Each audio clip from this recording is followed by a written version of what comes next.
सांबादिक देवभाईकर अकाल वियोगे ओडिशा कर्मजीवी सांबादिक संघ तरफ आज कटक ओएमपी डाक बंगलाटे आम एक शोक सभा आयोजन करूँ।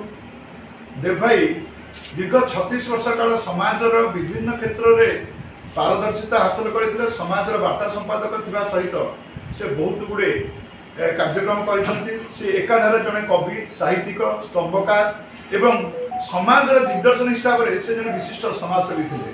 से विशेष भाव में भाई देवकांत भाई जी बोर्ड स्कूल थे हेडमास्टर से मतलब भाई थे एवं से एकाधारे ओडिशार जो वैप्लविक करा से राधानाथ रत्नकर व्यक्तिगत सहायक थे एवं समाजर उन्नति पाई से बहुत गुड़े कार्य करते।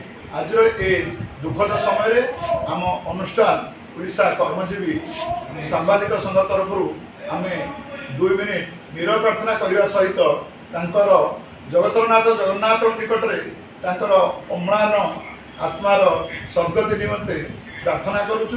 ए स्मृति सभा आम ये कहू प्रभु जगतरनाथ जगन्नाथ आत्मा को मुक्ति करंतु एवं से छाड़ी जाइथिबा जो अधूरा स्वप्न को आम ए कर्मचारी जो आमर अनुष्ठान ताको पूरण करने आम प्रतिश्रुति दौचु।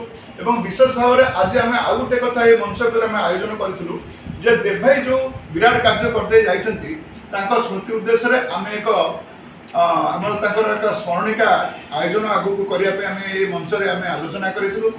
एक अवयव प्रतिमूर्ति आम गोटे स्थापन करने गोटे प्रस्ताव सरकार निकट में रखीचु।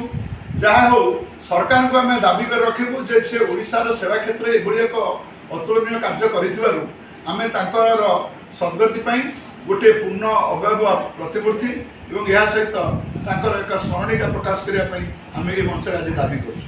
एत कहूँ जय जगन्नाथ।